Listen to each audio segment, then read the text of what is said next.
जब लग गुरु मिले न साचा, तब लग गुरु करो 10 पांचा। क्या गुरु बदल सकते हैं? क्या गुरु बदलने से पाप लगता है? आध्यात्म के इस मैदान में आखिर सही गुरु कौन है? गीता जी में वर्णित तत्वदर्शी संत कौन है? इन सभी प्रश्नों के उत्तर जानने के लिए अवश्य सुनिए जगत गुरु तत्वदर्शी संत रामपाल जी महाराज के मंगल प्रवचन। दर्शकों, जगत गुरु संत रामपाल जी महाराज के अद्भुत अलौकिक सत्संग प्रवचनों ने हिंदुस्तान में ही नहीं बल्कि विश्व में एक आध्यात्मिक ज्ञान की क्रांति ला दी है। लाखों श्रद्धालुओं ने हमें इन सत्संगों के प्रसारण के लिए बधाई पत्र भेजे हैं। इसके साथ साथ कुछ श्रद्धालुओं ने कुछ शंकाएं भी हमारे को भेजी हैं। हमने उन सब श्रद्धालुओं की शंकाओं के निवारण के लिए संत रामपाल जी महाराज से भेंट की तथा महाराज जी से उन सभी शंकाओं का निवारण जाना, जिसकी जिज्ञासा हमारे दर्शकों में बनी हुई है। तो आइए अब जानते हैं परम पूज्य जगत गुरु तत्वदर्शी संत रामपाल जी महाराज से आपकी हर शंका का समाधान। महाराज जी, श्रीमद् भागवत गीता का ज्ञान किसने बोला? श्रीमद् भगवत गीता का ज्ञान श्री कृष्ण नहीं बोल रहा।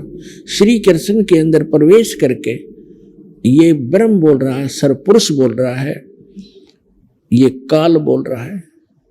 महाराज जी, इसका प्रमाण कहाँ है? अब आपको दिखाते हैं कि जब महाभारत का युद्ध समाप्त हो चुका और युधिष्ठिर जी को राजगद्दी प्राप्त होगी, तो श्री कृष्ण ने कहा पांडवों से कि अब मैं द्वारका जाना चाहता हूं। तब अर्जुन ने कहा कि भगवान, आप जी ने जो युद्ध के समय मुझे ज्ञान सुनाया था, श्रीमद् भगवत गीता जिसको कहते हैं, वो बुद्धि के दोष से मैं भूल गया। उसी ज्ञान को प्रभु एज इट इज सुनाना, फिर से सुनाना, हमें एक सत्संग करके जाना, ताकि हम आपके द्वारा दिए गए वचनों के आधार से हम अपना आगे राज्य भी करें और जीवन भी सफल करें। तो उसके विषय में आपको दिखाते हैं। ये है संक्षिप्त महाभारत द्वितीय खंड, गीता प्रेस गोरखपुर से प्रकाशित है।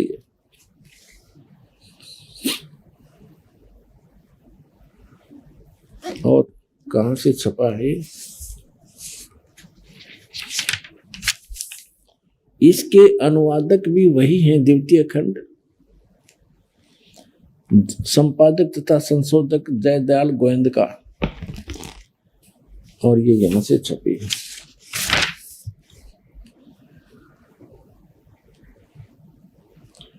अब हम इसके आपको 667 पृष्ठ पर ले चलते हैं। ये है 667 पृष्ठ।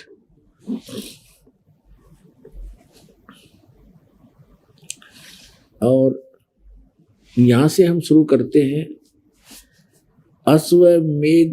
अश्वमेधिक पर्व। अर्जुन का श्री कृष्ण से गीता का विषय पूछना और कृष्ण का अर्जुन से सिद्ध महर्षि और कश्यप का संवाद। यहां देखिए, जन्मेजय ने पूछा, ब्राह्मण, शत्रुओं का नाश हो जाने के बाद जब महात्मा श्री कृष्ण और अर्जुन सभा में बैठकर वार्तालाप कर रहे थे, उसमें उनमें क्या क्या बातचीत हुई? तो वैशंपायन जी ने कहा, राजन, श्री कृष्ण सहित अर्जुन ने जब अपने राज्य पर पूरा अधिकार प्राप्त कर लिया तो वे दिव्य सभा भवन में आनंद के साथ रहने लगे। एक दिन सज्जनों से घिरे हुए वे दोनों मित्र स्वेच्छा से घूमते घूमते सभा मंडप के ऐसे भाग में पहुंचे जो स्वर्ग के समान सुंदर था। पांडुनंदन अर्जुन श्री कृष्ण के साथ रहकर बहुत प्रसन्न थे। उन्होंने एक बार उस रमणीय सभा की ओर दृष्टि डालकर भगवान से ये वचन कहा, देवकी नंदन, जब युद्ध का अवसर उपस्थित था उसमें मुझे आपके माध्यम का ज्ञान और ईश्वरीय स्वरूप का दर्शन हुआ था, किंतु केशव, आपने स्नेहवश पहले मुझे जो ज्ञान का उपदेश किया था वह सब इस समय बुद्धि के दोष से भूल गया है। उन विषयों को सुनने के लिए बार बार मेरे मन में उत्कंठा होती है। इधर आप जल्दी ही द्वारका जाने वाले हैं, अतः पुनः वह सब विषय मुझे सुना दीजिए। अब कहने का भाव ये है कि अर्जुन कह रहा है कि कृष्ण जी से कि आपने युद्ध के समय जो मुझे गीता वाला ज्ञान बताया था, मैं बुद्धि के दोष से भूल गया, मुझे वही ज्ञान फिर बताओ। अब श्री कृष्ण जी क्या कहते हैं देखिए, वैशंपायन जी कहते हैं अर्जुन के ऐसे कहने पर वक्ताओं में श्रेष्ठ महातेजस्वी भगवान श्री कृष्ण ने उन्हें गले से लगाकर इस प्रकार उत्तर दिया। श्री कृष्ण बोले, अर्जुन, उस समय मैंने तुम्हें अत्यंत गोपनीय विषय का श्रवण कराया था, अपने स्वरूपभूत धर्म सनातन पुरुषोत्तम तत्व का परिचय दिया था और नित्य लोकों का भी वर्णन किया था, किंतु तुमने जो अपनी नासमझी के कारण उस उपदेश को याद नहीं रखा, यह जानकर मुझे बड़ा खेद हुआ। इन बातों को अब पूरा पूरा समझ होना संभव नहीं जान पड़ता। श्री कृष्ण जी के बोल हैं, ये सुन जानते पढ़ियो। पांडुनंदन, निश्चय तुम बड़े श्रद्धाहीन हो, तुम्हारी बुद्धि अच्छी नहीं जान पड़ती। अब मेरे लिए उस उपदेश को ज्यों का त्यों दोहरा देना कठिन है, क्योंकि उस समय योग युक्त होकर मैंने परमात्म तत्व का वर्णन किया था। पुण्यात्माओं, ये भी एक विचलित आत्मा होती है। अब देखो, जैसे दास सत्संग कर रहा है और प्रथम बार कोई श्रोता इसको सुन रहा है, आज के सत्संग को मुश्किल से वो 60% याद रख सकता है, मुश्किल से। और फिर 1 हफ्ता 10 दिन के बाद, महीने 2 महीने के बाद वो मुझे मिले और मुझसे कहे, जी वो सत्संग आपने किया था वो फिर से सुनाना, तो मैं तुरंत सुना दूंगा। यदि मैं अपने होश हवास में बोल रहा हूं और मैं ये कहूं कि तेरी बुद्धि अच्छी नहीं है, तू श्रद्धाहीन व्यक्ति है, तूने वो सत्संग याद क्यों नहीं रखा, और मैं ये कहूं मुझे तो अब याद नहीं, कोई बात हुई या? इसे सिद्ध है कि श्री कृष्ण नहीं बोल रहा था गीता का ज्ञान, उसके अंदर वो काल बोल रहा था प्रवेश करके। अब उसको कुछ भी याद नहीं। फिर कहता उससे मैंने योग युक्त होकर के वो ज्ञान बोला था। योग युक्त का अर्थ होता है परमात्मा से कनेक्ट हो जाना। इसे सिद्ध है कि परमात्मा कोई अन्य है जिससे वो कनेक्ट होने की बात कर रहा है। और जब युद्ध के मैदान में इसे भयंकर स्थिति में योग युक्त हो सकता है, अब पीस माइंड पीस है, उस टाइम तो शांति है, तो उसमें और जल्दी हो जाना चाहिए था योग युक्त, जबकि बिजली गिर गई। वास्तविकता यह है कि श्री कृष्ण जी ने योग ज्ञान पता ही नहीं ना उन्होंने बोला। उन्होंने फिर आगे इसमें अपने सत्र का ज्ञान दे रखा, वो गीता से मेल भी नहीं खाता। इससे आगे गीता है अलग से लिखी हुई है, वो तो गीता से मेल भी नहीं खाता, कैख भी नहीं मिलता आपस में। तो कहने का भाव यह है कि श्री कृष्ण में प्रवेश कर कईयों काल बोल रहा था। इसके बहुत से प्रमाण हैं। जैसे अब पहले तो ये प्रसंग क्लियर करता हूं कि जैसे अब श्री कृष्ण में प्रवेश करके काल बोला था, और ये काल कौन है? ये ब्रह्मा विष्णु महेश के पूज्य पिताजी हैं। और गीता अध्याय नंबर 4 के श्लोक नंबर 5 और 9 में ये क्या कहता है कि अर्जुन, तेरे और मेरे बहुत जन्म हो चुके, तू नहीं जानता, मैं जानता हूं। मेरे जन्म और कर्म अलौकिक हैं। इसके कर्म अलौकिक कैसे है? जैसे श्री कृष्ण में प्रवेश करके प्रेत की तरह गीता का ज्ञान बोल दिया। अब आज तक यही रट लगा रखी थी, श्री कृष्ण जी ने गीता बोली, श्री कृष्ण जी ने गीता बोली, और बोली काल ने कृष्ण जी को तो पता भी नहीं मैंने बोला क्या था गीता में। श्रीमद् भगवत गीता अध्याय नंबर 7 के श्लोक नंबर 24 और 25 में ये स्पष्ट करता है गीता ज्ञानदाता कि अर्जुन, ये बुद्धिहीन मनुष्य जो सामने खड़े हैं आज, ये सोच रहे होंगे कि मैं श्री कृष्ण हूं। ये मुझ अव्यक्त को व्यक्तिम आपनम मनन्ते अबुझा, मुझ अव्यक्त को, व्यक्त माने गुप्त रहता हूं, मैं अपनी योग माया से छुपा रहता हूं, कभी किसी के सामने नहीं आता। और श्री कृष्ण जी तो सामने खड़े थे, श्री कृष्ण होते ये वचन कहते तो सामने खड़े थे, वो छुपे का। तो ये कहता मैंने प्रतिज्ञा, मेरी ये अटल प्रतिज्ञा है तो ये घटिया, पर मैं ये मेरी अटल प्रतिज्ञा, अविनाशी प्रतिज्ञा है, मैं कभी किसी के सामने नहीं आता। तो ये क्या करते रहे, जैसे आपने आपको बहुत बार दिखाया है श्री शिव पुराण के अंदर, शिव महापुराण के अंदर, वो रुद्र संहिता के अंदर आता है, एक बार ब्रह्मा और विष्णु का इस बात पर युद्ध हो गया। ब्रह्मा जी कहते हैं मैं सारी सृष्टि का रचनहार हूं और आपकी भी उत्पत्ति मेरे से हुई है, विष्णु जी को कहते हैं। और विष्णु जी कहते हैं कि आप मेरी नाभि कमल से उत्पन्न हुए हो, मैं सबका, सारी सृष्टि का रचने वाला मैं हूं, सबका पिता हूं, तू मेरा पुत्र है। ब्रह्मा जी कहते विष्णु जी के तू मेरा पुत्र है।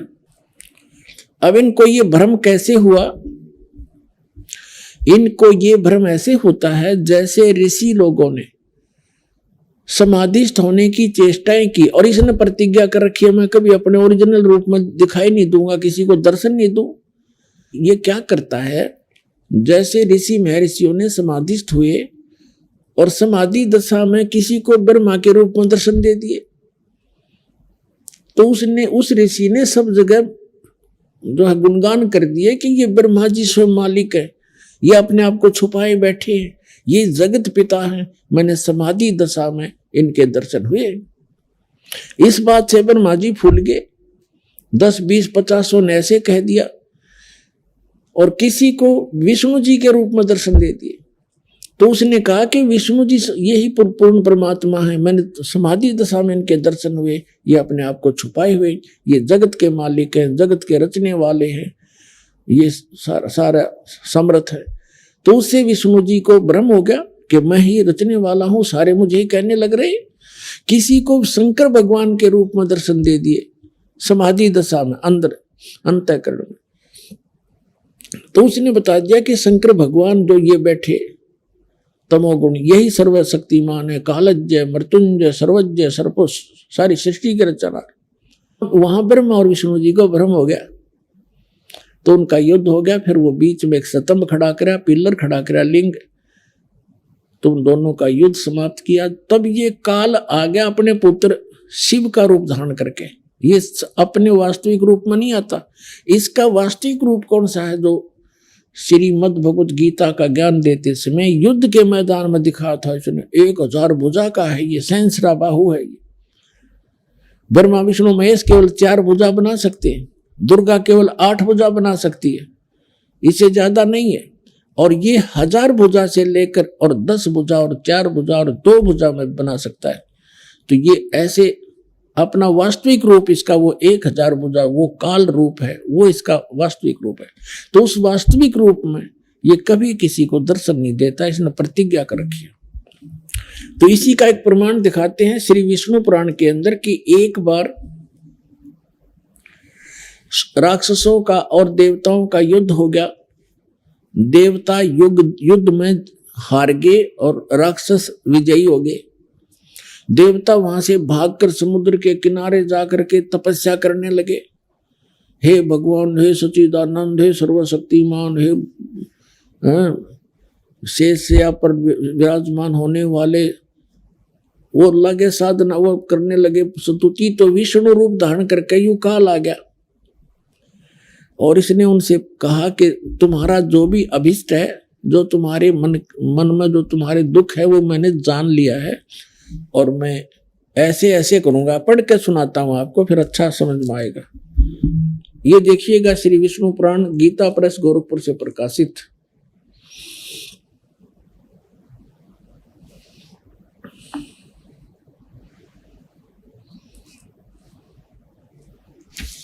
इसके अनुवादक कौन है? अनुवादक श्री मुनीलाल गुप्त, श्री मुनीलाल गुप्त। और ये कहाँ से प्रकाशित है, कहाँ से छपी है? ये यहीं से प्रकाशक व मुद्रक हैं, गीता प्रेस, गोरखपुर, गोविंद भवन कार्यालय, कोलकाता का संस्थान। ये इनके फोन और फैक्स में। ये है चतुर्थ अंश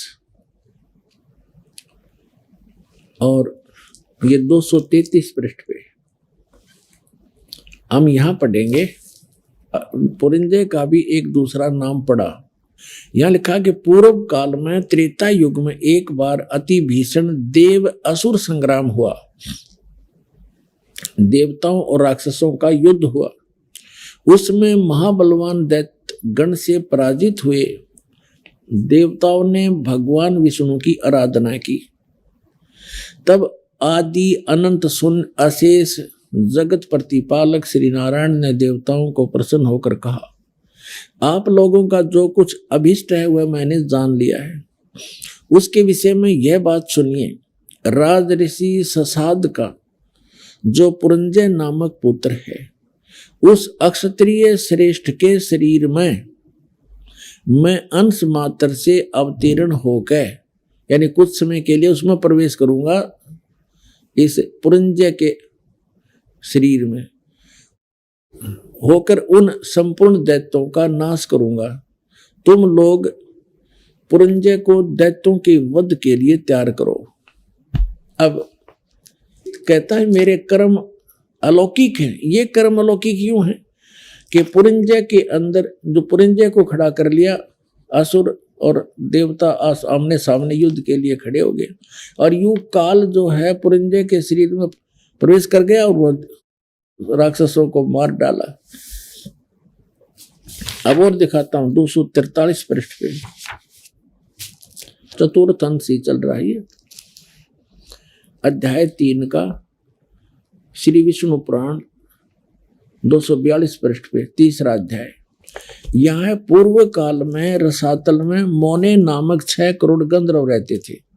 उन्होंने समस्त नाग कुल के प्रधान रतन और अधिकार छीन लिए थे। गंधर्वों के पराक्रम से अपमानित उन नागेश्वरों द्वारा स्तुति किए जाने पर उसके स्वर्ण करने से जिनकी विकसित कमल सदृश आंखें खुल गई हैं, निंद्रा के अंत में जागे हुए उन जलसाई भगवान सर्वदेवेश्वर को प्रणाम कर उनसे नागगण ने कहा, भगवान इन गंधर्वों से उत्पन्न हुआ हमारा भय किस प्रकार शांत हो। तब आदि अनंत भगवान पुरुषोत्तम ने कहा, यु काल आ गया विष्णु रूप धारण करके, योनासव के पुत्र मान धाता का जो पुरकुत्स नामक पुत्र है उसमें प्रविष्ट होकर मैं उन संपूर्ण दुष्ट गंधर्वों का नाश कर दूंगा। यानी पुरकुत्स में प्रविष्ट करके उसमें प्रवेश होकर भूत की तरह बढ़कर प्रेत की तरह प्रवेश होकर के मैं संपूर्ण गंधर्वों का नाश कर दूंगा। इति सिद्धम के ये काल ऐसे अलौकिक कर्म करता है। इसी प्रकार इसने श्री कृष्ण में प्रवेश करके गीता जी का ज्ञान बोला है। समझदार को संकेत पर्याप्त है। अब दास आपको सुनाने जा रहा है कि गीता ज्ञान दाता 7वें अध्याय के 12वें श्लोक में कहता है कि जो कुछ भी रजोगुण से उत्पन्न होने वाला भाव है, यानी सृष्टि जिससे होती है, रजोगुण के प्रभाव से प्रत्येक प्राणी इतना प्रेरित होता है कि संतानों उत्पत्ति करता है। और सतोगुण से होने वाला भाव है, यानी सतोगुण से एक दूसरे में प्रेम मोह ममता, उससे मोह जागृत होता है, ममता बनती है एक दूसरे। और तीसरे से संहार क्रोध तमोगुण, जो तमोगुण से होने वाला यानी शिवजी से होने वाला जो भाव है वो संहार है। इन तीनों जो कुछ भी हो रहा है उसका निमित्त कारण मैं हूं, गीता ज्ञानदाता कहता है। ये काल है। आपको सृष्टि रचना में बहुत बार सुनाया है और कभी फिर सुनाएंगे। इसको एक श्राप लगा हुआ है इस ब्रह्म को, सरपुरुष को। 1,00,000 मानव शरीरधारी प्राणियों का यह नित्य आहार करता है। इसने एक ब्रह्मांड के अंतिम छोर में 21 में, इसका 21 ब्रह्मांड का लोक है, पूरा 21 ब्रह्मांड, इसके 21वें ब्रह्मांड के अंतिम छोर में इसने एक ऐसा स्थान बना रखा है जहां कोई नहीं जाकर देख सकता। एक तपतशिला है, उसके ऊपर 1,00,000 मानव शरीरधारी प्राणी डेली वहां भुने जाते हैं। ये शरीर तो यहाँ रह जाता है, इसके अंदर एक सूक्ष्म शरीर है, उसके अंदर तो सारे जीवन में हम खाते हैं पीते हैं, जो भी व्यसन करते हैं उसका सूक्ष्म अंश लिप्त हो जाता है, और वहां इतनी गर्म है वो तपतशिला, उसके ऊपर डालकर उसके अंदर से गंध निकाला जाता है। जीव मरता नहीं, वहां मरता नहीं जीव, तो उसको ये खाता है। तो ये कहना चाह रहा है कि इनसे जो कुछ भी हो रहा है उसका निमित्त कारण मैं ही हूं, इनमें मैं नहीं और ये मुझ में नहीं, क्योंकि ये इनसे भिन्न रहता है। अब यहाँ प्रसंग चला है तो इसमें सिद्ध करते हैं कि रजगुण ब्रह्मा है, सतगुण विष्णु है, तमगुण शिव जी, तब ये आगे प्रसंग चलेगा। अब देखिएगा शिव पुराण से सिद्ध करते हैं, ये देखिएगा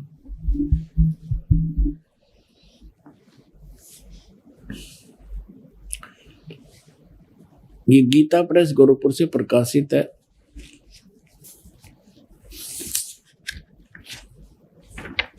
संपादक हैं इसके, ये देखिएगा, संपादक है हनुमान प्रसाद पोदार, और ये कहां से, ये यहां से प्रकाशित है।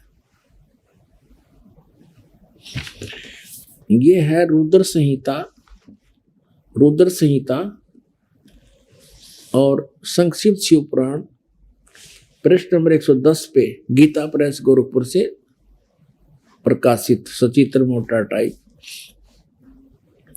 इस प्रकार ब्रह्मा विष्णु और रुद्र, इन 3 देवताओं में गुण हैं, यानी रजगुण ब्रह्मा, सतगुण विष्णु, तमगुण शंकर, इन 3 देवताओं में गुण है, परंतु शिव गुणातीत माने गए हैं, वो इन तीनों से अलग हैं। और यही गीता अध्याय नंबर 7 के श्लोक नंबर 12 में स्पष्ट कर रहा है कि इन तीनों गुणों से जो कुछ भी हो रहा, रजगुण से होने वाले भाव, सतगुण से होने वाली स्थिति, रजगुण से होने वाली उत्पत्ति और शंकर से होने वाले संहार, इन तीनों का, इनका मूल कारण तो मैं ही हूं, मेरे कारण ही हो रहा, क्योंकि इसको 1,00,000 जीव मानव शरीरधारी प्राणी रोज खाने पड़ते हैं। और फिर ये कहता मैं इनमें नहीं और ये मुझ में नहीं। अब ये खुद यहां भी खुद कह रहा है कि वो इनसे न्यारे हैं, भिन्न हैं।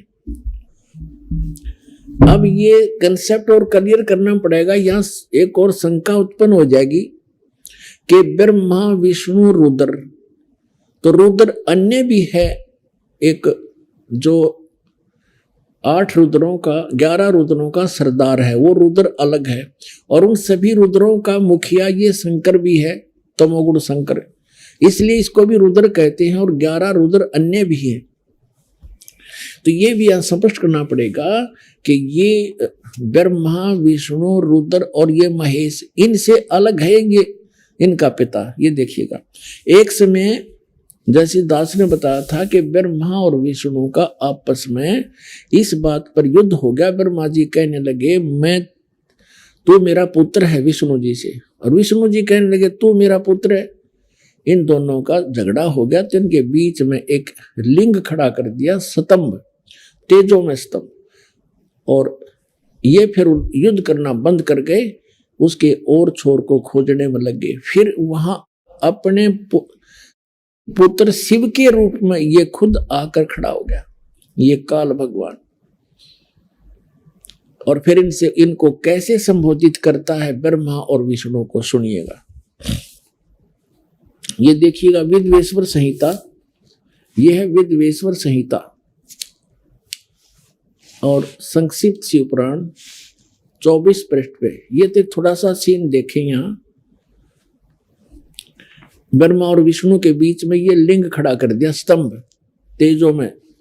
और फिर यहां आकर के क्या बोला, ब्रह्मा और विष्णु ने पूछा प्रभु सृष्टि आदि 5 कर्तों के लक्षण क्या हैं, ये हम दोनों को बताइए। भगवान शिव बोले ये काल है इनका पिता। भगवान शिव बोले मेरे कर्तों को समझना अत्यंत गहन है, यद्यपि तथापि मैं कृपा पूर्वक तुम्हें उनके विषय में बता रहा हूं। अब अपने 24-25 पे पढ़ लिया, अब 26 पे पढ़ते हैं, अपने मतलब की बात पढ़ेंगे। यहां आगे हम नीचे, पुत्रो, ब्रह्मा और विष्णु को ये काल बोल रहा है, पुत्रो तुम दोनों ने तपस्या करके प्रसन्न हुए मुझ परमेश्वर से सृष्टि और सतिथि नामक दो कृत यानी जो दो विभाग, ये दो जॉब प्राप्त किए हैं और ये दोनों तुम्हें बहुत प्रिय है। इसी प्रकार मेरी विभूति स्वरूप रुद्र और महेश्वर ने, मैं नहीं है, ने दो अत्यंत उत्तम कृत्य संहार और तिरोभाव प्राप्त किए। अब देखो ये ब्रह्मा विष्णु तो ये हो गए दोनों पुत्र, रुद्र और महेश्वर ये इन दोनों से न्यारे यानी चार हो गए, और बोलने वाला वो इनका पिता इनसे अलग है।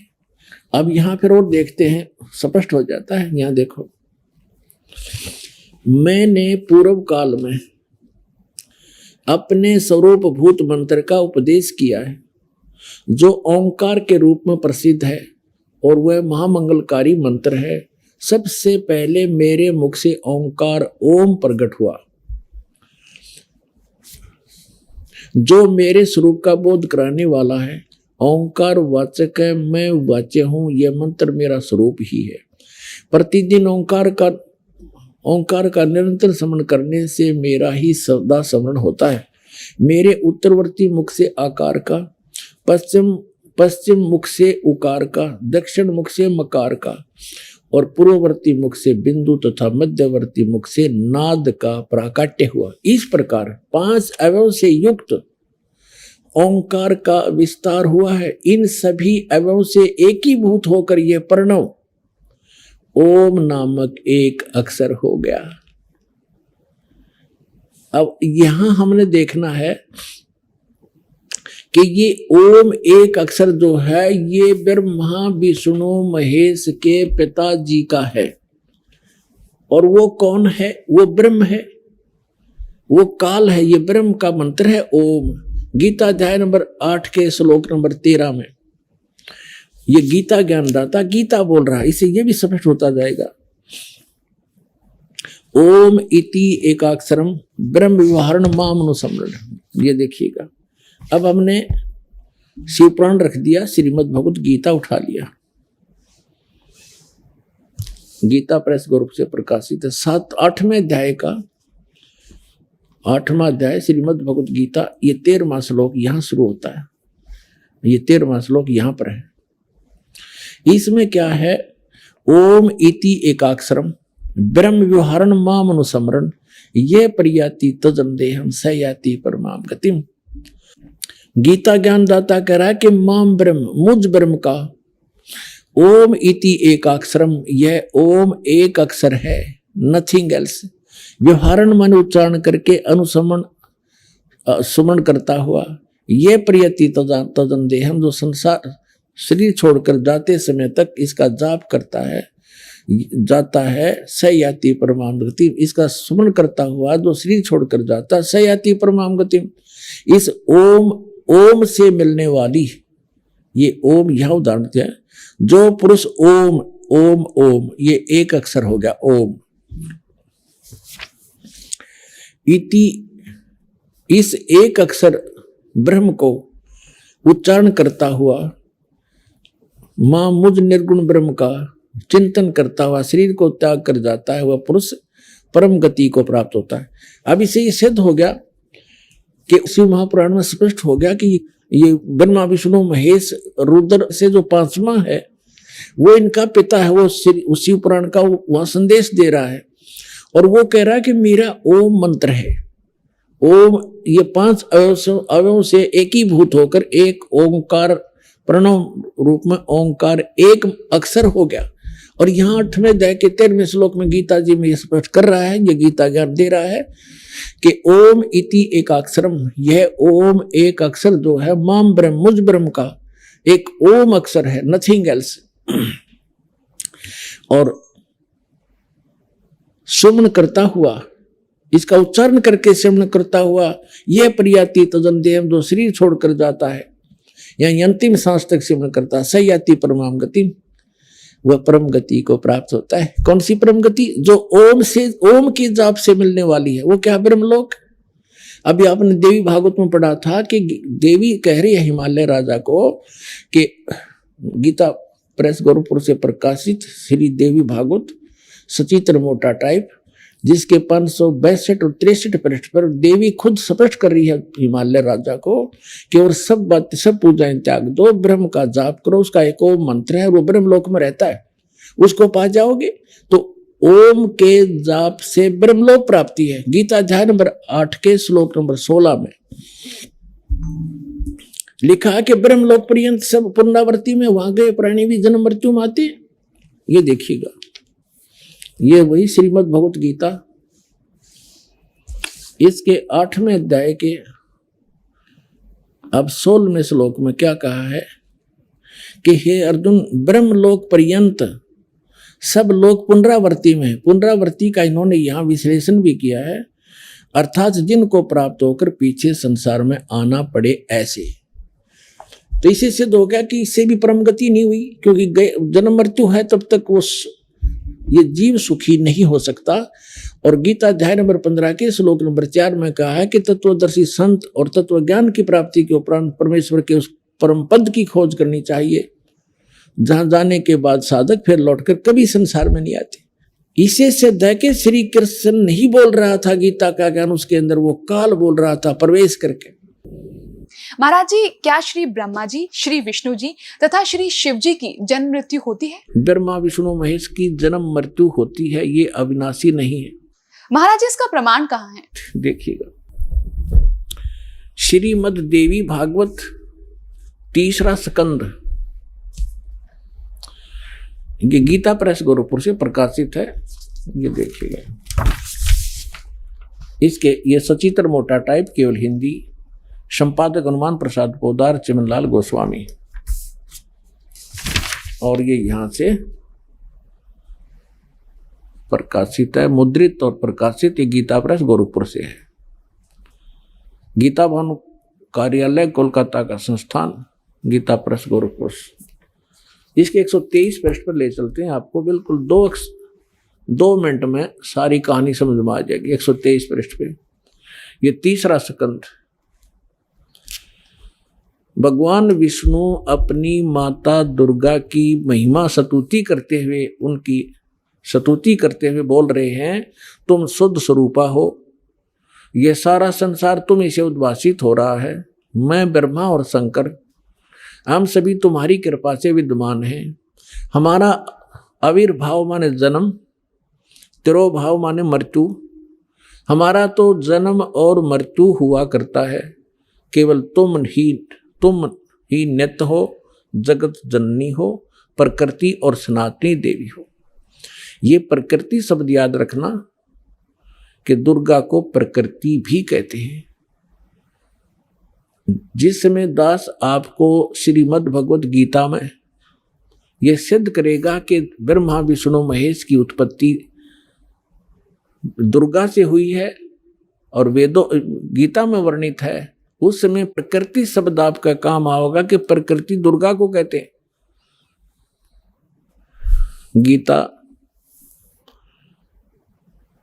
गीता के अंदर 2 प्रकृति बताई है, एक तो जड़ जैसे ये अग्नि वायु हवा आदि, और एक चेतन ये दुर्गा प्रकृति है।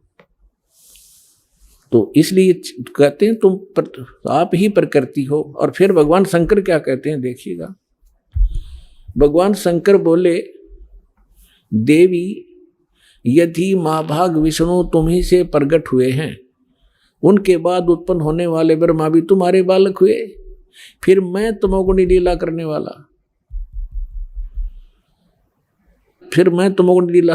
वाला, शंकर क्या तुम्हारी संतान नहीं हुआ? अर्थात मुझे भी उत्पन्न करने वाली तुम ही हो शिवे। संपूर्ण संसार की सृष्टि करने में तुम बड़ी चतुर हो। इस संसार की सृष्टि, स्थिति और संहार में तुम्हारे गुण सदा समर्थ हैं। उन्हीं तीनों गुणों से उत्पन्न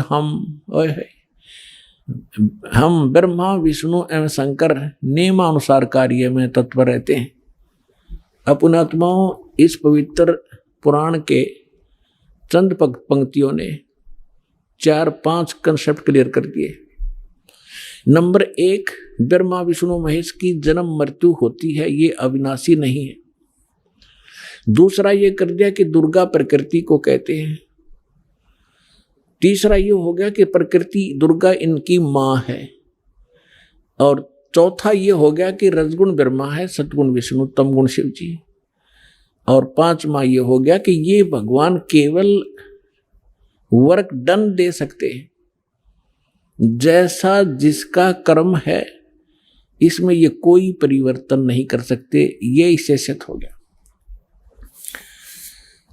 अब ये सिद्ध हो गया कि ब्रह्मा विष्णु महेश नासवान है। आइए अब हम उन श्रद्धालुओं के अनुभव जानते हैं जो जगत गुरु तत्वदर्शी संत रामपाल जी महाराज जी से दीक्षा प्राप्त कर चुके हैं तथा उनके द्वारा बताए गए भक्ति मार्ग पर चल रहे हैं। नमस्कार सर। सत साहिब। क्या शुभ नाम है जी आपका? मेरा नाम सुधीर दास। सुधीर दास जी, कहाँ से आए हैं आप? मैं ग्राम झिंदुआ, तहसील बर्थना, जिला इटावा, उत्तर प्रदेश का रहने वाला हूँ। सर, परम संत सतगुरु रामपाल जी महाराज की शरण में आने से पहले आप कौन सी भक्ति करते थे?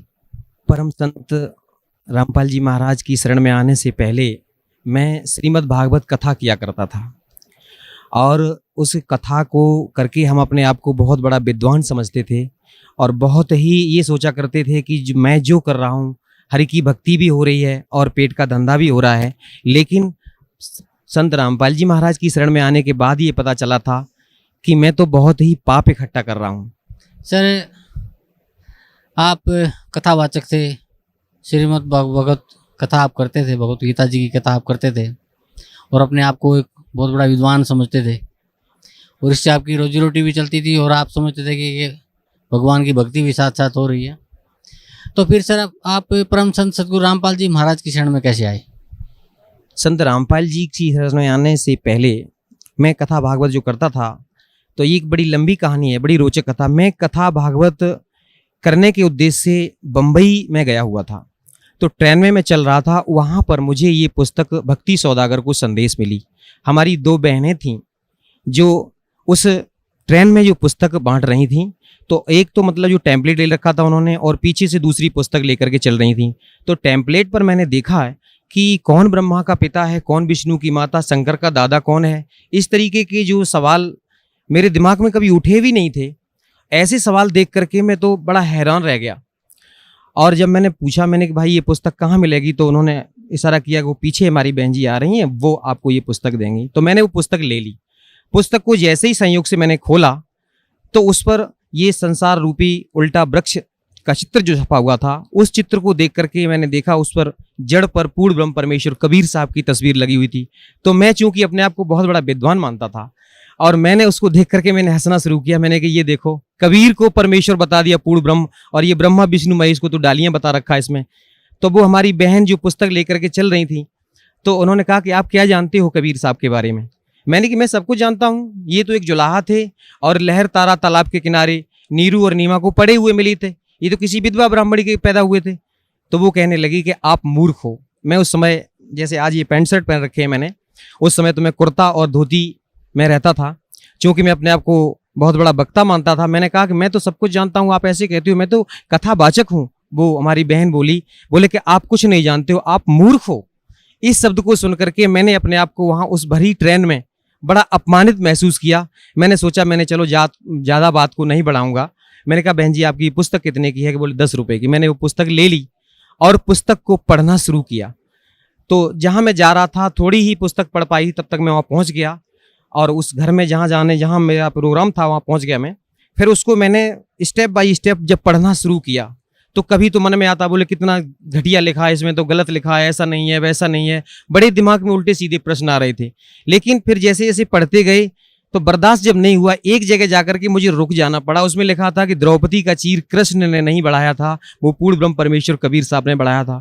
तो चूंकि मैंने तो यही पढ़ रखा था जो शास्त्रों में लिखा था कि कृष्ण भगवान ने चीर बढ़ाया है, तो मैं इस चीज को देख करके बड़ा हैरान हो गया और मैंने सतलोक आश्रम बरवाला के लिए उस पुस्तक पर लिखे हुए फ़ोन नंबर तुरंत डायल कर दिए। और यहाँ पर जो हमारे कोई भगत जी ने फ़ोन उठाए, उन्होंने कहा, मैंने उनसे पूछा, मैंने कि आपके यहाँ से ये पुस्तक छपी हुई है भक्ति सौदागर को संदेश? बोले हाँ जी छपी हुई है। तो आपने उसमें पृष्ठ संख्या इतने पर ये कैसे लिख दिया है कि ये कृष्ण ने चीर नहीं बढ़ाया? तो वो कहने लगे कि भगत जी बिल्कुल सही है, आप पहले पूरी पुस्तक पढ़ो, ज्ञान समझो, और जो भी शंकाएं हो आप यहाँ आ जाइए और मैं आपकी सारी शंकाएं समाधान कर दूंगा। मैंने कहा आप कुछ नहीं है, इस तरीके से तो आपने गलत बोल रखा है, ऐसा नहीं है, कहीं कोई प्रमाण नहीं है। बोले कि सब कुछ प्रमाण सहित मिल जाएगा, आप यहाँ आओ। तो मैंने फिर उस पुस्तक को फिर पढ़ना शुरू किया, क्योंकि मैं एकादशी व्रत भी रहता था। और जैसे इस गीता प्रेस गोरखपुर से प्रकाशित एक पुस्तक चलती है वहाँ से जो एकादशी महात्म के नाम से, तो वो पुस्तक मैंने पढ़ी। उस पुस्तक में मैंने ये पढ़ रखा था कि एकादशी का व्रत एक तरफ और दुनिया के सारे व्रत एक तरफ, यानी कि सबसे बड़ा व्रत होता है। और राजा अम्बरीश की कथा सुनाया करता था जब मैं मंच पर बैठ करके, तो उसमें जो दुर्वासा ऋषि जैसे ऋषि के छक्के छुड़ा दिए थे उन्होंने, तो वो भी एकादशी का व्रत ही रखते थे, ऐसा उसमें लिखा हुआ था। तो मैं ये मानता था कि ये व्रत सबसे सर्वश्रेष्ठ है। लेकिन जब ये पुस्तक पढ़ी भक्ति सौदागर को संदेश, उसमें ये पता चला कि ये व्रत रखना तो ये मना किया हुआ गीता में, फिर तो ये शास्त्र विधि को ताक करके मनमाना आचरण हो गया। अब मेरी समझ में ये आने लगा कि वास्तव में सच्चाई तो कुछ है, लेकिन चूंकि मैं अपने आप को बहुत बड़ा विद्वान मानता था, इसलिए सेट नहीं कर पा रहा था अपने आप को। अब मैं बहुत दुखी हो गया, इतना दुखी उस संयोग से, उस समय एकादशी ही थी, उस दिन मैंने व्रत कर रखा था और अपनी जो भी दैनिक पूजा पाठ कर रखी थी जो थी वो करने के बाद में भोजन भी नहीं किया था, जल भी ग्रहण नहीं किया था। अब मैं बड़ा हैरान था, इतना दुखी मैं अपने आप को ये सर्टिफाई नहीं कर पा रहा था कि ये जो पुस्तक में लिखा हुआ ये सत्य है या जो मैंने अभी तक पढ़ा वो सत्य है। ऐसी उधेड़ बुन में पूरा समय निकल गया, रात हो गई, अब मुझे नींद नहीं आ रही थी। मैं इतना दुखी, जैसे किसी को पुत्र शोक हो जाता है, उससे भी बढ़कर के मुझे इतना दुख था कि वास्तव सच्चाई क्या है। ये ऐसे ही मतलब सोचते पता नहीं मेरी कब आंख लग गई और उसी समय सपने में हमारे परम पूजनीय सदगुरुदेव जी के रूप में परमात्मा स्वयं आकर के हमसे कहने लगे, बोले बेटा ये जो आज तुझे ये मार्ग प्राप्त हो रहा है ये है सच्चा मार्ग, वो अभी तक जिस मार्ग पर तू चल रहा था ये झूठा है बिल्कुल। इसको देखने के बाद में मैंने एकदम से मेरी आंख खुल गई, देखा उस समय सुबह के 4 साढ़े 4 बजे का समय था। मैं चूंकि जानता था कि ये ब्रह्म मुहूर्त का समय है और मैंने निश्चय किया कि ये जो मार्ग अब प्राप्त हो रहा है, ये जो पता चला है ये सच्चा मार्ग है। तो मैंने एकदम से अपने आप को सेट किया, मैंने कि अब चाहे कुछ भी हो जाए मैं अब सतलोक आश्रम बरवाला जाऊंगा। अब जैसे ही मेरा वहाँ से कार्यक्रम समाप्त हुआ, मैं जब वापस आया यहाँ अपने इटावा में, मेरे पिताजी चूंकि शंकर जी की साधना किया करते थे, मैंने उनको बताया, मैंने कि पिताजी आप ये साधना करते हो ये गलत साधना है। और मैंने हजारों बार गीता पढ़ डाली थी। जब गीता अध्याय 7 श्लोक नंबर 12 से लेकर के 15 तक पढ़ता था, उसमें लिखा हुआ है कि जो ब्रह्मा विष्णु महेश की साधना करने वालों को राक्षस स्वभाव के धारण किए हुए मनुष्यों में नीच कहा गया है। और लास्ट में लिखा हुआ कि ये मेरी भी साधना नहीं करते। तो यहाँ पर मेरी बुद्धि चकराया करती थी कि ऐसा क्यों लिखा है, सारा समाज तो कृष्ण भगवान की पूजा करता है और कृष्ण भगवान ही गीता का ज्ञान दे रहे हैं और यहाँ पर लिखा हुआ कि मेरी साधना नहीं करते। और फिर जब गीता अध्याय 4 के श्लोक नंबर 34 में जब पहुंचता, उसमें लिखा हुआ कि उस ज्ञान को तू किसी तत्वदर्शी संत के पास जाकर के समझ। तो यहाँ मैं सोचा करता था कि वो तत्वदर्शी संत कौन होगा, कैसा होगा। मैं सत्य बता रहा हूँ भगत जी कि जब मैं कहीं मंच पर बैठ करके कथा कर रहा होता और मेरे सामने से कोई कथा सुनने के वाला कोई भी संत या महात्मा आया करता, तो मैं ये देखा करता था, मेरे दिमाग में एकदम से आती कि कहीं ये वो तत्वदर्शी संत तो नहीं है जो गीता जी का ज्ञान दे रहे हैं। ऐसे मतलब जो बताया कि उस ज्ञान को जाकर के, परमात्मा ज्ञान को उनसे जाकर के समझो। लेकिन पढ़ते रहते थे, समझ में कुछ नहीं आता था। कृष्ण भगवान को अपना इष्ट मानते थे। कई बार मैं कृष्ण भगवान के सामने बैठ करके रोया करता था कि हे परमात्मा, आप तो कुछ भी करते हो, कुछ भी कर सकते हो, आप तो सुख के दाता हो, लेकिन मुझे सुख नहीं मिला था। मेरे पिताजी जो शंकर जी की साधना करते थे, सारा जीवन उन्होंने बगैर नहाए धोए कभी जल भी ग्रहण नहीं करते थे, इतना मतलब भक्ति करते थे शंकर भगवान की। और उनके जीवन पर अगर हम थोड़ा सा प्रकाश डालना चाहेंगे कि उनके जीवन में कभी सुख नहीं मिला, जब उन्हें किसी प्रकार का कोई सुख नहीं मिला, भक्ति इतनी ज्यादा करते थे, लेकिन आध्यात्मिक लाभ तो बहुत दूर रहा, वैसे भी कोई उनको लाभ नहीं हुआ। भरी जवानी में उनकी आंखें खराब हो गईं, इतने दुखी रहते थे, साधना करते थे, फिर भी आगे चल करके धीरे धीरे, हम 2 भाई थे, हमसे बड़े भाई जो थे वो भी हमारे भाई और भाभी दोनों लोग चल बसे। उनके जीवन में इतना कष्ट आया, इतना कष्ट मिला उन्हें, कभी कोई सुख नहीं मिला, क्योंकि इतना उनको दुख मिला और भक्ति फिर भी चलती रही। मेरी माताजी भी शेरावाली की भक्ति करते थे और हम भी बचपन से ही पता नहीं कैसे अपने को सेट किए हुए थे। कृष्ण भगवान को, विष्णु भगवान को, शंकर जी की जैसी साधना हमारे घर में चल रही थी, हम भी उसी साधना को कर रहे थे। लेकिन उस साधना से ना तो मुझे कोई लाभ हुआ, ना हमारे परिवार वालों को, उल्टा कष्ट पर कष्ट ही आते रहे। और हम प्रार्थना किया करते थे कि मालिक मुझे सुख दे। जब मैं कथा भागवत करने लगा तो मैंने ये सोचा कि मेरे ऊपर अब कृष्ण भगवान ने बड़ी दया की है, क्योंकि अब तो ये हमारा धंधा भी चलने लगा था, पैसा भी मिलता था, इज्जत सम्मान सब कुछ मिलने लगा। तो अब मेरी समझ में ये आ रही थी कि इन कृष्ण भगवान ने ही मुझे सब कुछ दे रखा है, सारा सुख दे दिया, ये सुख के दाता हैं। लेकिन फिर भी मन में कहीं ना कहीं अशांति जरूर रहती थी। तो मैंने अपने पिताजी से आकर के बताया, मैंने कहा पिताजी जो आप साधना कर रहे हो ये तो इसमें पुस्तक में लिखा हुआ कि सब गलत साधना है। जब मैंने उस पुस्तक को पढ़ करके उनको सुनाया, पहले तो वो नहीं माने, बोले कि बिल्कुल झूठ है ये। लेकिन जब मैंने क्रम से उस पुस्तक को पढ़ करके सुनाया, सृष्टि रचना पढ़ के सुनाई, तो सारी कहानी उनके समझ में आई। पिताजी को इतनी तड़प बनी कि चलो जल्दी करो।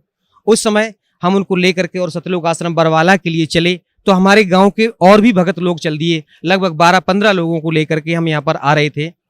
जैसे ही हम रोहतक में पहुंचे तो रोहतक में उतर करके हमने देखा, मैंने चलो अब ट्रेन का पता करता हूँ, यहाँ से कितने बजे मुझे ट्रेन मिलेगी। वो रोहतक की जो ट्रेन थी वो उधर भिवानी की तरफ जा रही थी, इसलिए मुझे वो छोड़नी पड़ी। तो लोगों ने बताया कि आपको यहाँ से ट्रेन मिलेगी जींद के लिए, आपको जींद जाना है। तो मैं अब ट्रेन का पता करने के लिए जैसे ही गया वहाँ पर, तब तक कुछ काल के ऐसे दूत लग गए, कुछ वहाँ पर आकर के हमारे जो साथियों को उन्होंने भ्रमित कर दिया। अरे कि आप कहाँ जा रहे हो? उन्होंने बताया कि मैं बरवाला जा रहा हूँ, संत रामपाल जी महाराज के आश्रम में जा रहा हूँ, सतलोक आश्रम में। तो उन्होंने कहा अरे वहाँ क्यों जाते हो, वो तो बहुत बड़ा जादूगर है, वो तो बहुत बड़ा तांत्रिक है, और वहाँ जाओगे तो फिर तो आपको इतना वो बसीभूत कर लेगा कि आपका दुनिया में कहीं मन नहीं लगेगा, बार बार भाग करके इधर आओगे। ऐसे कह करके उनको भ्रमित कर दिया। और मैं जैसे ही ट्रेन का पता करके आ रहा था, तब तक एक सज्जन कह रहे थे, बोले कि मेरी भक्तमती एक बार करौथा आश्रम में चली गई थी और उनको वहां पर प्रसाद दे दिया था। मैंने वो प्रसाद मैं उनको ग्रहण नहीं करने दिया, भैंस की नांद में फेंक दिया। तो वो मूर्ख कह रहा था कि वो भैंस खूंटा तोड़ करके सतलोक आश्रम करौथा में पहुंच गई थी, ऐसा जादूगर है वो। तो अब क्या हुआ, तो हमारे और जो साथी थे वो कहने लगे भाई तो हम नहीं जाएंगे वहां पर। तो मैंने उनसे कहा, मैंने कि आप लोगों की सबसे बड़ी भूल तो ये है कि आप विश्वास बहुत जल्दी करते हो। पहले तो आपने मेरी बात पर विश्वास किया, आप यहाँ तक आ गए, अब इन लोगों पर विश्वास कर रहे हो। ऐसा ना करो, आप पहले मेरी बात मानो, चलो हम जड़ तक चलेंगे, जहां सच्चाई का मतलब पता लगा के आएंगे कि वास्तव में सच्चाई क्या है। तो कुछ लोग नहीं माने, वो कहे नहीं हम तो घर जाएंगे। हम कहे तो भैया ठीक है, आपको जाना है तो जाओ। मैं और मेरे पिताजी, हम दोनों लोगों ने दृढ़ निश्चय किया कि हम लोगों को बिल्कुल जाना ही है और सच्चाई का पता लगा करके लौटेंगे। अब हम जैसे ही यहाँ बरवाला पहुँचे, बरवाला पहुँचने के बाद मैंने फ़ोन किया, मैंने कि मैं यहाँ पर रोडवेज बस स्टैंड पर खड़ा हूँ। तो यहाँ सतलोक आश्रम की वहाँ गाड़ी लेकर के जैसे ही पहुँचे भगत जी हमारे, हम लोगों को लेके आए। तो मन में बड़ी शांति आई कि भाई जी तो बहुत अच्छे लोग हैं। अब जैसे ही हमने अपने आप को ये सेट कर रखा था कि सतलोक आश्रम में पहुँचेंगे तो वो कोई जादू तांत्रिक होंगे, वो कुछ खाने पीने के लिए सामान देंगे जैसे उन्होंने बताया था, तो हम खाएंगे नहीं, चलो देख लेंगे वहाँ पर। लेकिन जैसे ही सतलोक आश्रम बरवाला में जैसे ही प्रवेश किया, वो पुराना वाला जो दौलतपुर रोड पर आश्रम है उसमें जैसे ही प्रवेश किया, मैंने वहां पर अपने बहुत से लोगों को देखा। ऐसा लगा कि इन लोगों से हम पता नहीं कितने दिनों से इनसे परिचित हैं, कितने दिनों से इनको जानते हैं। एक भगत जी हमारे पास आकर के एकदम से तुरंत हमसे गले लिपट गए, बोले भगत जी कितने दिनों बाद आप आए हो। ऐसा लगा कि इनको हम पता नहीं कितने दिनों से जानते हैं, और बड़ा अच्छा सा लगा। फिर उन्होंने मुझे सारी व्यवस्था दिखाई, नाम लिया, उपदेश लिया। मेरे ऊपर संत रामपाल जी महाराज की दया 11 अक्टूबर सन 2009 को हुई थी। उसके बाद में मालिक ने मेरे साथ बहुत चमत्कार किए। सर, परम संत सतगुरु रामपाल जी महाराज की शरण माने के बाद आपको क्या लाभ मिला? सबसे बड़ा तो लाभ मुझे ये मिला कि जब हम लोग सतलोक आश्रम बरवाला पहुंचे और सतगुरुदेव जी से उपदेश लेने के बाद में दर्शनों के लिए जब गए, पिताजी मेरे साथ थे। चूंकि मेरे पिताजी, मैंने आपको पहले बताया भगत जी, उनको दिखाई नहीं देता, आंखें खराब हो चुकी हैं, तो मैंने उनकी उंगली पकड़ करके ले जा करके दर्शन के लिए ले गया। तो मेरे पिताजी सतगुरुदेव की चरणों में फूट फूट कर रोने लगे। वो कहने लगे, बोले बेटा आप क्यों रोते हो? तो जब ये शब्द मैंने सुना कि ये मेरे पिताजी की उम्र उनसे ज्यादा लग रही थी और उन्होंने बेटा शब्द कहा, तो मेरे दिमाग में हथौड़ा सा लगा। बोले कि ये कैसे कह सकते हैं, कोई भी ऐसा नहीं कह सकता है, अपने से उम्र में बड़े को बेटा नहीं कह सकता, ये तो स्वयं परमात्मा ही है। और मैंने जब दंडवत प्रणाम किया तो कहने लगे, बोले बेटा तू नहीं जानता है तुझे कैसे निकाला मैंने, ऐसे परमात्मा की शरण में तू आ गया है, तेरा उद्धार हो गया। मेरे पिताजी फूट फूट कर रोने लगे। वो कहने लगे क्यों रोते हो? तो पिताजी ने कहा कि मेरी उम्र पूरी व्यर्थ चली गई। तो उन्होंने कहा नहीं नहीं, मैंने आपकी 20 वर्ष की उम्र और बढ़ाई है। तो मैंने उस समय ये शब्द बड़ा अतिशयोक्ति माना, मैंने कि ऐसे गुरुजी ने कह दिया होगा, लेकिन ये सत्य था।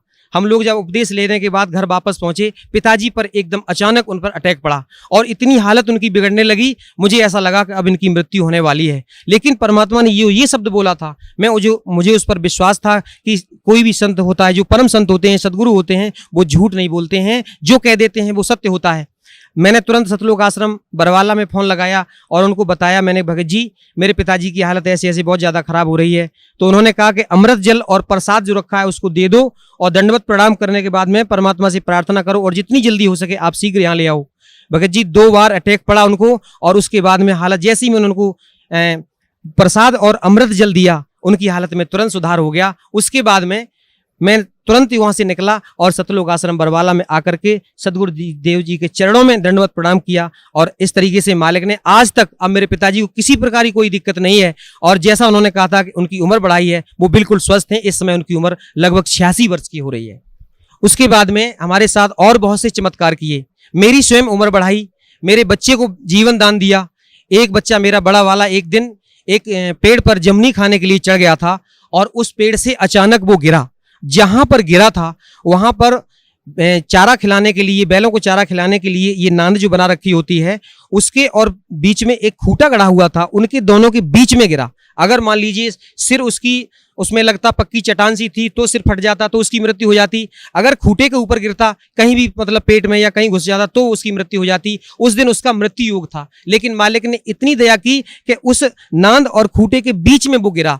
थोड़ा सा हाथ में चोट लगी जो मालिक की दया से वो अब बिल्कुल सही है, ऐसे उसकी जान बचाई। और एक दिन छोटा बेटा मेरा यहाँ सतलोक आश्रम बरवाला में आया हुआ था मेरी माताजी के साथ में, और यहाँ से जब जो लोग वापस जा रहे थे, चूंकि इटावा रेलवे स्टेशन पर इनको उतरना था, लेकिन माताजी तो उतर गई, वो छोटा बच्चा उतर नहीं पाया और ट्रेन चल पड़ी।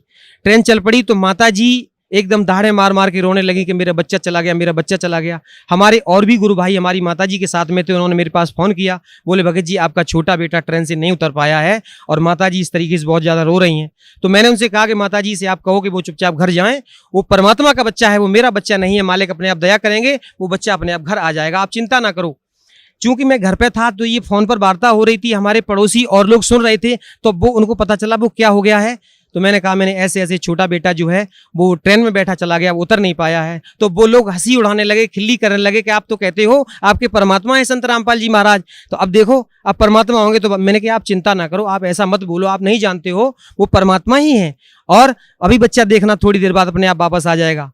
और मैं इस विश्वास के साथ, मैं तो बिल्कुल दृढ़ हो गया था, मैंने कि कुछ नहीं होगा, वो अपने आप परमात्मा दया करेंगे। और मैं चाह करके भी कुछ नहीं कर सकता था, लेकिन कुछ लोग कहने लगे अरे आप जा करके आगे देखो, अगली स्टेशन पर शायद उतर जाए। मैंने कि मुझे कोई टेंशन नहीं है, लेकिन फिर भी जब ज़्यादा लोगों ने कहा, हमारी भक्तमती बड़ी दुखी होने लगी। मैंने कहा आप चिंता ना करो, आज मालिक की दया से पूरा परिवार हम लोग परमात्मा की शरण में है। तो उन्होंने कहा कि आप जाओ, दुखी होने लगी। मैंने कहा आप चिंता ना करो, चलो मैं जाता हूँ।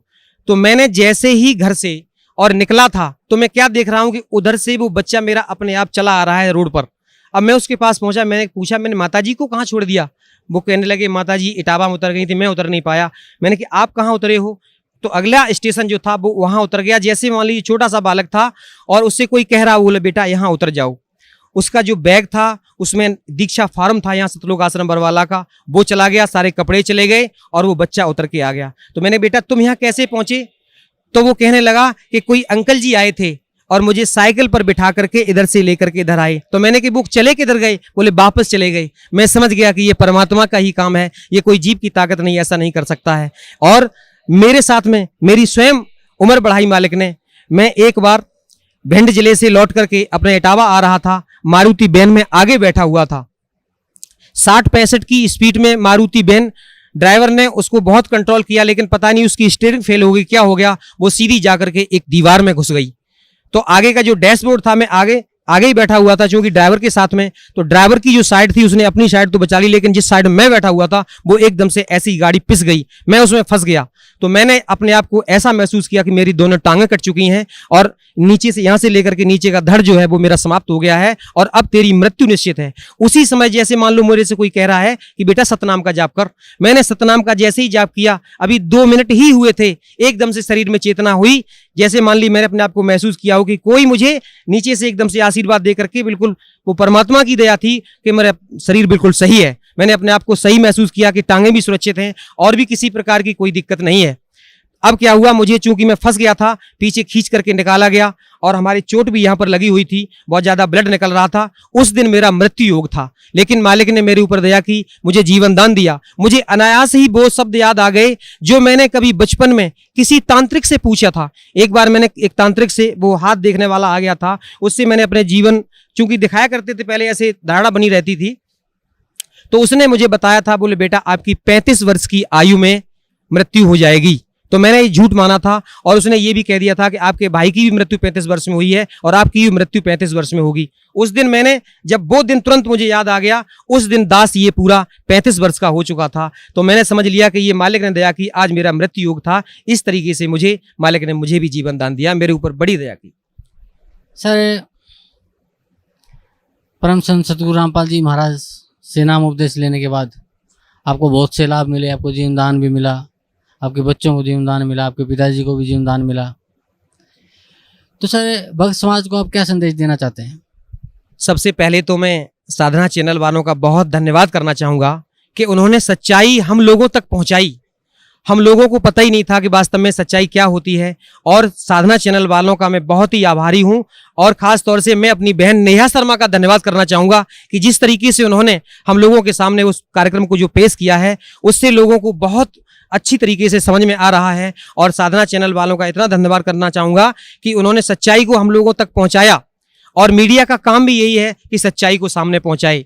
और भक्त समाज को ये संदेश देना चाहूँगा कि जो भी आज हमारे भाई जो राम कृष्ण विष्णु इनकी चक्कर में पड़े हुए हैं, जो हमारी तरीके से कथावाचक बन करके अपने आप को बहुत बड़ा विद्वान कह रहे हैं, मैं उनसे बार बार प्रार्थना करना चाहूँगा कि आप यहाँ सतलोक आश्रम बरवाला, जिला हिसार, हरियाणा में आओ। वो छोड़ दो झूठा नाम, और ये साधना करने से कोई लाभ नहीं है। और अपने आप को जो विद्वान मानते हो, आप विद्वान नहीं हो, आप पाप के भागी हो रहे हो। और सतलोक आश्रम बरवाला में स्वयं कबीर परमेश्वर के अवतार संत रामपाल जी महाराज आए हुए हैं। उनकी शरण में आने के बाद आपको कल्याण हो सकता है, नहीं तो विश्व में कोई भी संत, कहीं भी, कोई भी मंदिर मस्जिद में जाने से कोई भी आपका कल्याण नहीं कर सकता है। ये मैं सत्य कह रहा हूं, और ये बिल्कुल ये यथार्थ है कि परमात्मा की शरण में आने के बाद ही आपका कल्याण संभव है, नहीं तो कहीं कल्याण संभव नहीं है। ये झूठी कथा भागवत करने से या किसी तरीके से अपने आप को विद्वान साबित करने से अपने आप को धोखा दे रहे हो, ये मनुष्य जीवन बर्बाद कर रहे हैं अभी आप। ये पूर्व जन्म के संस्कार आपके हैं जो आपको मिले हुए हैं। तो मैं आपसे प्रार्थना करना चाहूंगा कि जो लोग भी साधना चैनल के माध्यम से हमारी इस बात को सुन रहे हैं, मैं सबसे ये संदेश पहुंचाना चाहूंगा कि बहुत जल्दी, शीघ्र अति शीघ्र, बिना किसी पल को गंवाए हुए सतलोक आश्रम बरवाला, जिला हिसार, हरियाणा में आइए और सतगुरुदेव रामपाल जी महाराज से नाम दीक्षा लीजिए और अपना कल्याण करवाइए। सत साई जी, धन्यवाद आपका बहुत। क्या शुभ नाम है जी आप जी का? भारत दास। भारत दास जी, कहाँ से आए आप? विकास कुंज लोनी, गाजियाबाद, यूपी। संत रामपाल जी महाराज से नाम उपदेश लेने से पहले आप कौन सी भक्ति करते थे? हम ब्रह्मा विष्णु महेश की भक्ति करते थे। तो जो भक्ति आप ब्रह्मा विष्णु महेश की करते थे, उससे आपको क्या लाभ मिलता था? हमें लाभ कुछ नहीं मिला, हानि मिली। ज़्यादा से ज़्यादा लाभ भी नहीं मिला, हानि मिली हमें। मैं 6 साल का था जब मैंने एक बर्थडे पे अपनी पार्टी खरीदी। उसके बाद अगले दिन ही मुझे दौरे पड़ने शुरू हो गए थे। फिर मेरे दौरे पड़ने लगे थे। मेरे पापा भी मेरे से परेशान हो गए थे कि मर ही जाए तो अच्छा ही है। संत रामपाल जी महाराज की शरण में आप कैसे आए? हमारे इधर एक भगत जी है रामपाल दास, उन्होंने मेरे पापा को समझाया। वो पापा जी यहाँ आए मेरे, फिर पापा जी हमें लेके गए, फिर हमने यहाँ से नाम लिया। संत रामपाल जी महाराज से नाम उपदेश लेने के बाद आपको क्या लाभ मिला? नाम लेने के बाद मुझे लाभ हुआ। मेरी जो बीमारी थी वो मेरी कम हो गई है। मेरे को बीमारी जो है वो मेरी अब एकदम मैं स्वस्थ रहता हूँ।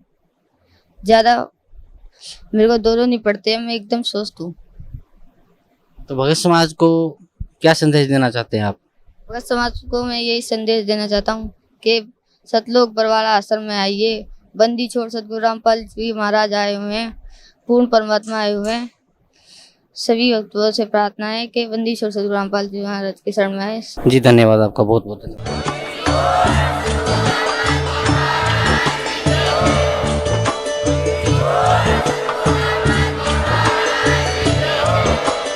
आप सुन रहे थे जगत गुरु तत्वदर्शी संत रामपाल जी महाराज जी के मंगल प्रवचन। अधिक जानकारी के लिए विजिट कीजिए हमारी वेबसाइट www.jagatgururampalji.org। संत रामपाल जी महाराज जी के शुभ आशीर्वाद से पूरे विश्व भर में 500 से भी ज्यादा नाम दीक्षा केंद्र हैं, जिन पर संत रामपाल जी महाराज जी द्वारा ऑनलाइन निशुल्क नाम दीक्षा दी जा रही है। अपने नजदीकी नाम दीक्षा केंद्र का पता करने के लिए संपर्क करें 8222880541।